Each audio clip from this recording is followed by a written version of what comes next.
Click on. Thanks for joining us, everyone. This is Eagle Group, Minnesota Veterans. Tonight we have the pleasure of Les Hoffman presenting one of his Veteran Values Series topics.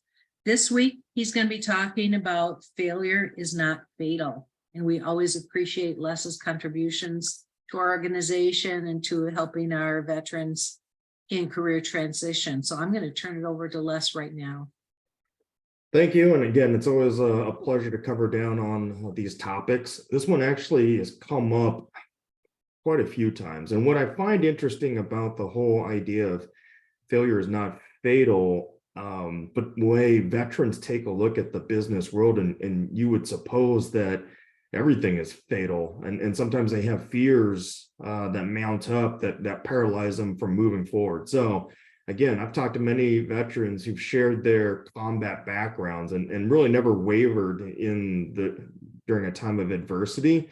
However, when it comes to business, it seems like they view it through a whole different lens, and it's a whole different story. So today we'll address this fear of failure, specifically in the business world. And, I really want to point out some of the mental pieces, break it down into somewhat bite-sized pieces so folks can kind of comprehend. And at the end, hopefully I can share out some things that will help folks be successful at it and really have a change of perception on why it's not the end of the world. So let's jump right in. Our approach today will be similar to previous discussions. We'll define it, reasons why things can go wrong, and again, why maybe failure in the business world is pretty scary, the impacts of failure. And then again, have some antidotes, because we always want to walk away with hip pocket tools or things that we can enact and again, tackle maybe these fears, maybe these perceptions. And in a lot of cases, these are reality. So as always, we like to go into definition. And what you'll see here is I wanted to share 3 definitions, because failure comes in different shapes and sizes. So the first one, you guys can read the key points, but the preventable failure, right? We can't see your screen, Les. What's that? We can't see your screen. Hold on 1 second then. Let me jump back into Zoom. How about now? And I promise it was super good. Hold on a second. We're good. Looks good. Thank you. All right. And maybe let me back up if it will let me.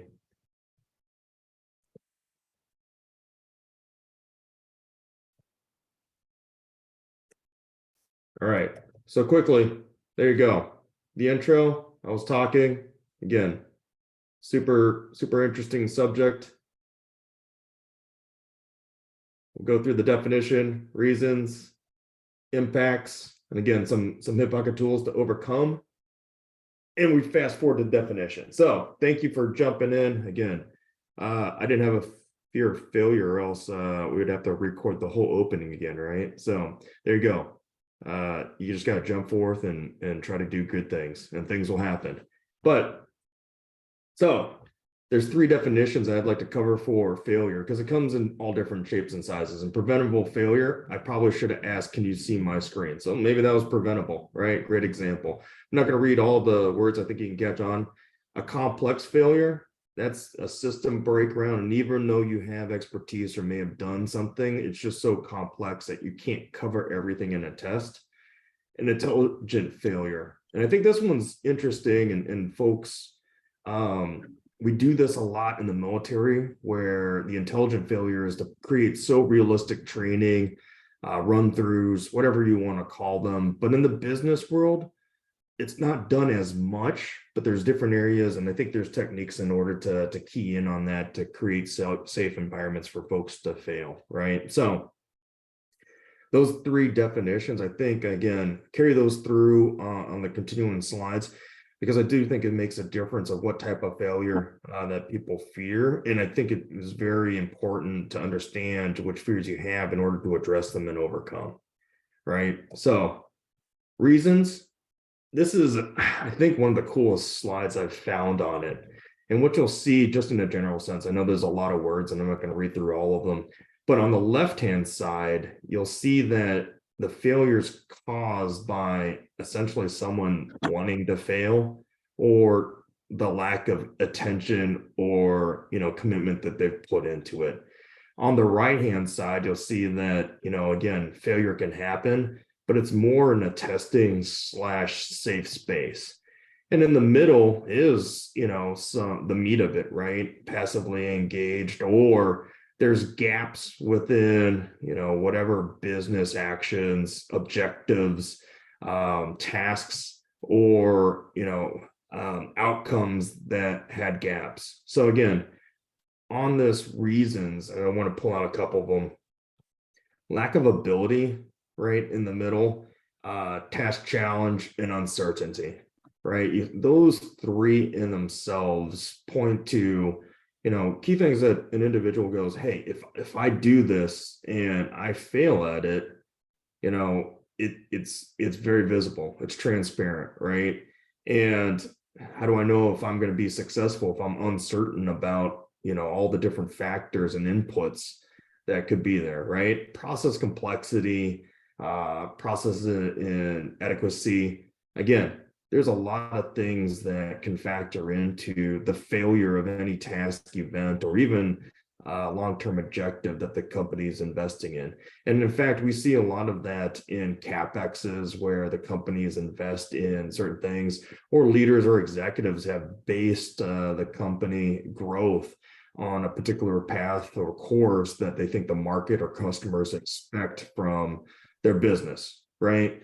So there's a lot of reasons for failure, and it is important to understand why and where certain people feel the most pain. Some folks may say, I have an abundance of ability, but this uncertainty is, really where I'm scared at. Or, we don't have exploratory testing. So, my fear is that we don't have that. And, the fact that if you don't have or can test in a prototype world or a beta world or a pilot world, that is going to show up as failure in one of these other buckets. So again, I think this is a pretty cool diagram, and I'll continue to move on. But if you use this in discussions, both with, your peers, coaches, even your bosses in certain cases, to identify some of these things, it gives you a pinpoint place to discuss and really an outline of specific wording that you can use to describe maybe the concerns, the challenges, and the gaps. Now, signs. Obviously, usually listen to these, and these are pretty clear cut when, they're on the screen. But what I usually see is this, in a meeting, right? You'll see really the avoidance of someone raising their hand for something. They may get anxiety, or you'll hear in their discussion or descriptions of what their role or what they're signing up to do isn't very clear, right? And it seems like they're always on their heels and maybe didn't come prepared. And that's how it appears. They may have come with binders and binders of stuff, right? But again, they feel out of control. The indecisiveness and the powerlessness really is what is perceived. And again, this will come across in discussions too. A lot of questions, and it really comes to the forefront when you go, well, why was that person in the meeting, right? What expertise were they wanting to bring? And again, when talking with some veterans about, their career paths, their goals, and where they want to be within a year, 2 years, or 3 years, you don't get a very clear depiction. And again, it points back to some of those fears, and it's created two things. One, a paralysis, right, in action and behaviors, but then two, almost a list of excuses, right? Which again, we all know isn't very productive when you're talking about growth and trying to hit certain things. And the other cool thing about, signs is that the avoidance, really you're trying to hide, right? And I think one of the things that Eagle Group does a good job is drawing that out, right? And many people have admitted, they didn't want to engage, or they didn't think they needed help, but when they got it, it really was the catalyst for them to identify specifically what they were afraid of, and how is it being perceived, and kind of a good 360 on that, right? So why do people fear, failure in business? And I think that these are probably the primary, right? Loss of trust. Coming from the military, you had an MOS, you had specific skill set, and to be quite honest, trust was the galvanizing point. You didn't need to know someone very long, but as long as they true to their word, they did what they said they were going to do, and they were competent and able to execute that. I mean, it could take 5 minutes or 5 years, but that trust was binding, right? And if you put your name to something, it doesn't pan out. That's what people's probably the number one fear is that they take pride in the work, and if their work is not to par, they don't want to lose the trust in their identity and what they're able to accomplish. And that's the second piece, is really leads into the reputation, right? Is how others perceive, hey, you were on that team and they didn't do well, or that initiative just fell flat in its face, or the customer said they wanted it, but you built something different and they didn't buy it, right? Number 3 goes into more the consequences. Overlooked for promotions, you didn't get in the pipeline. As you know, you move up, there's fewer and fewer spots. So, any wrong move seems like it's highlighted more, or any failures highlighted more compared to, your peers. So person with the least failures wins. And again, that's a perception, not always the rule. Reprimand or disciplinary action, this goes more into, like, again, if it was negligence, or should have been caught, or was a part of your job and there was a delinquency there, and then job loss or termination, right? And I mean, that would be the ultimate consequence. You lose your job or your occupation, and that would be the biggest fear.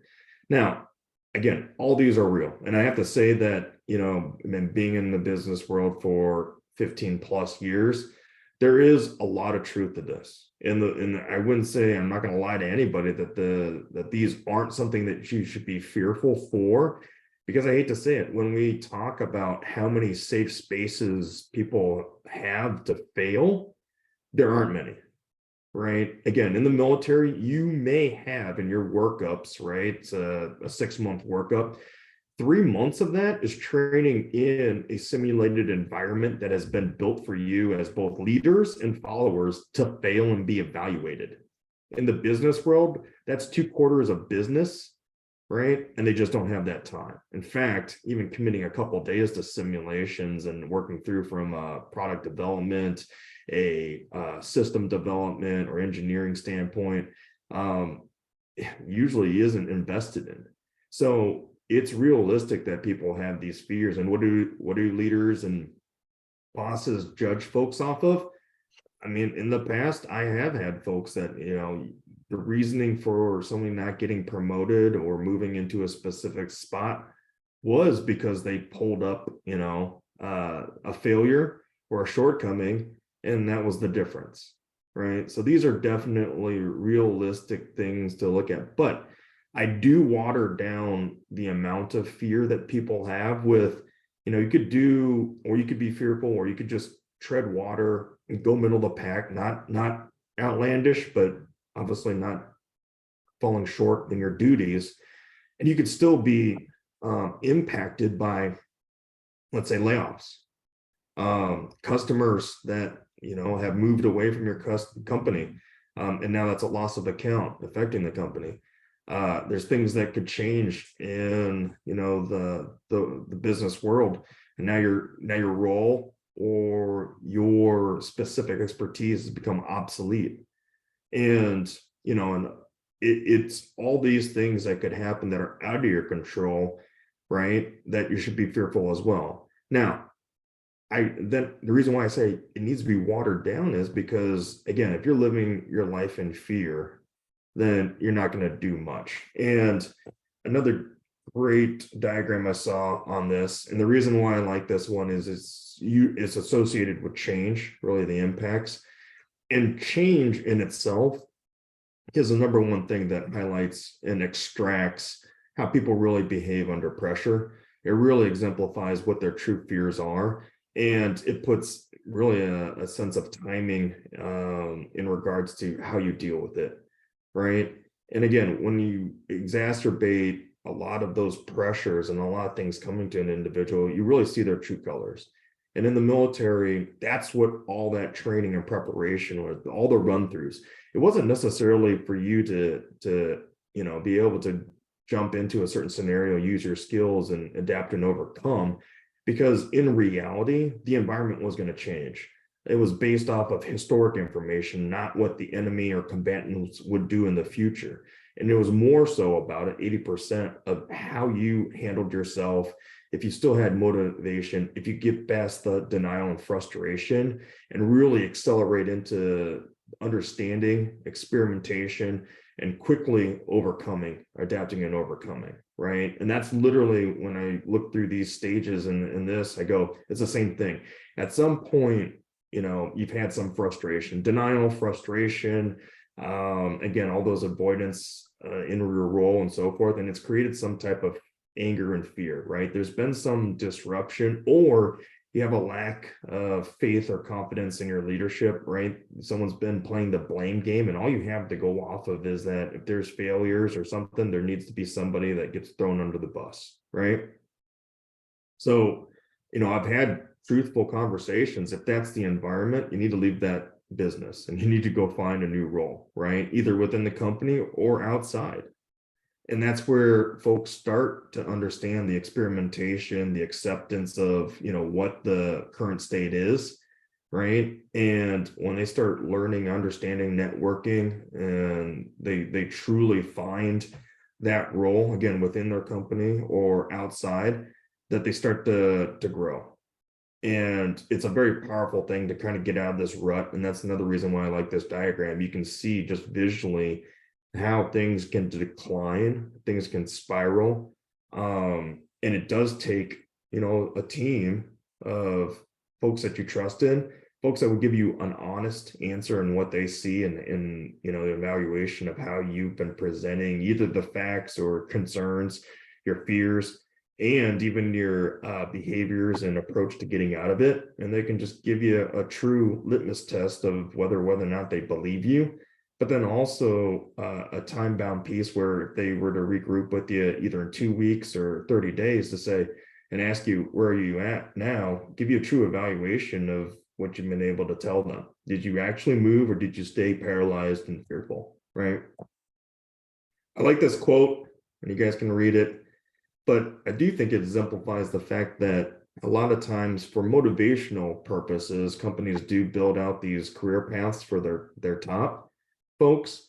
And I think the fear is that, well, heck, what the heck? If I'm not a top person, I guess I hope I am. But if I don't know that, what is the path for me, right? So just an example, if you will, of other things that are built into the company that generate fear, maybe unintendedly, but it's true, right? And that's what we're trying to tackle here in Eagle Group. So Maslow's hierarchy of needs, right? So at the bottom, psychological needs, food, water, warmth, rest, basic needs, and then higher needs. And as we essentially get onboarded to a company, get pretty much in our roles, we have some time, we understand the cadences, the rituals, if you will, and even your responsibilities, accountabilities, right? You do build yourself into what most would call is that comfort zone, right? And it's great to get there. And I would say that if you're in your comfort zone, it is a place of safety. However, it usually doesn't last very long, right? There's impacts that happen, economics, a lot of things that could be out of your control. There's a lot of things that could have been in your control, but you didn't realize until after the fact, right? And unfortunately, that's experience. It's what you learn after you really need it, right? So that you get into the fear zone pretty darn quickly, right? And the biggest thing is to jump from that hurdle of the comfort zone and not stay in the fear zone and fall back into these basic needs and really have those troublesome pieces, right? It's really to jump into that learning zone and growth zone. And again, you can see the key elements here, but it really takes, and again, the whole deal here is to be honest, it really does take more than yourself. I know that there's a lot of folks that are self-motivated, and I have seen individuals for the most part be the catalyst for themselves, but I'll tell you that folks have made it farther and faster, doing it with a support system, doing it with folks that they trust, both inside their company and outside. And it does take a good outside perspective to suggest new contacts, networking, and to help you, acquire new skills, but be able to link and align that so you don't go and essentially have to find it yourself. Again, farther and faster. So that fear to growth, right, is transitioning from that fear zone to the growth zone and knowing, how to get there. So with that being said, 7 fears all leaders need to know. And in simplicity, here's really the things that you can address. And you'll learn so much by just going through this. Again, I found this online when I was looking at what's a good way of depicting the solutions, right? So the first one is just addressing your fear of failure. So going back to the definition is, what are you fearful for? Each one of us have different skills and so forth, right? Is it something that you're going to miss that you should know? Or is it more about the unknown? So being able to, and it could be a couple of them, right? Especially if you're in a new role. Hopefully, if you're in a role for a while, you can tackle each one of those fears and devalue the impact that it has on you, right? And then successfully overcome by having solutions or learning more and negating that fear or even risk, right?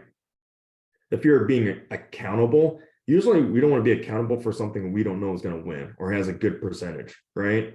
So again, it's being able to address that. And what I think is cool about, again, the career track and Eagle Group, or even just networking, is that that's how you get, more accountable for things, is when you can negate that fear, find allies and partners in those objectives, and be able to then raise your hand, because that's almost the other side, is when you highlight yourself as a go-getter, especially when everyone else is fearful of the same things.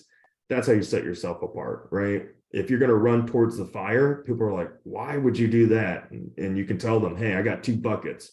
I got water in case we don't want this fire, and I've got fuel in case we want to burn this whole thing up, right? So there you go. Fear is being seen as imposter, and that's a lot of times goes with that uncertainty, right? Either you're called to action, and you have to do something that seems as a stretch, and you're not really sure if you have you won't know until you jump into it. Again, using a support circle, and especially engaging and having linkage and alignment with your supervisor, your boss, or executive is key, because they don't want failure anyways. So it's really linking and aligning. And the best way to get thrown in front of the bus is if you're in the bus with everybody else, right? Fear of criticism. And again, this one goes to, I think, is really just beating the odds, right?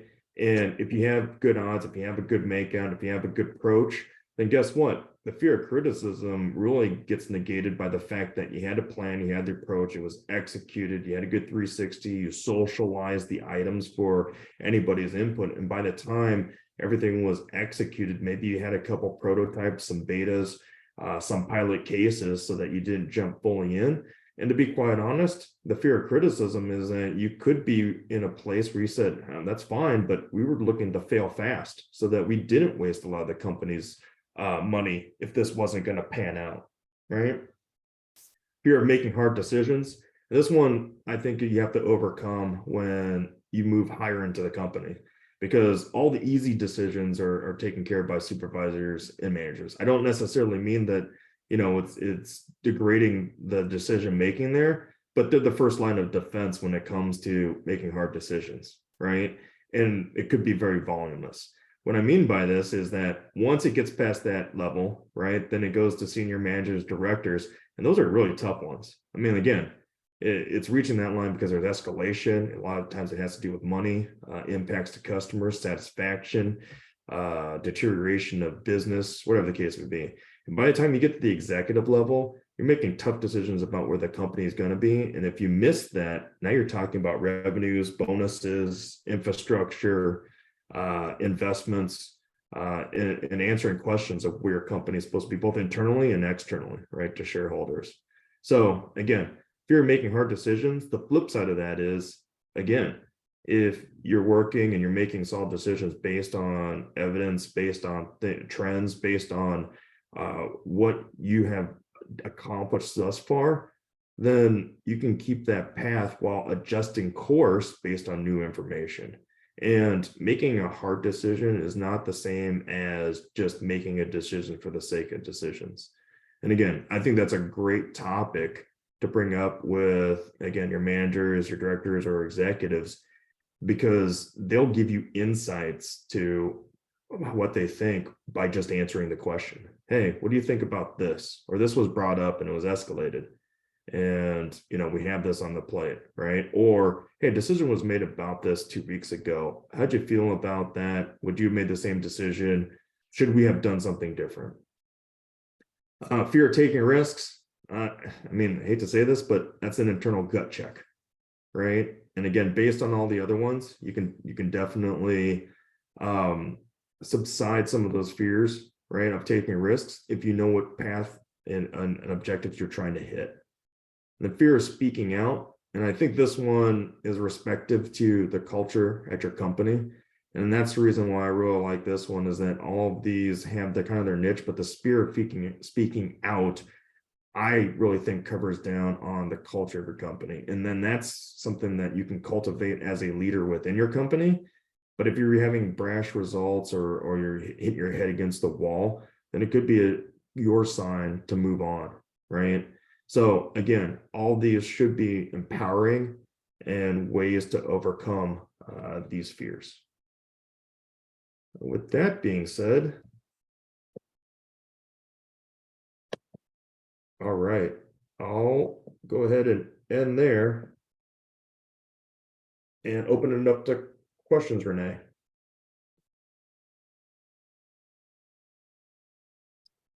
I think we should stop the recording as well. Yeah, thanks so much, Les Hoffman. We appreciate your time and your dedication as always, and the way you give back to our group is so appreciated. So thank you for that.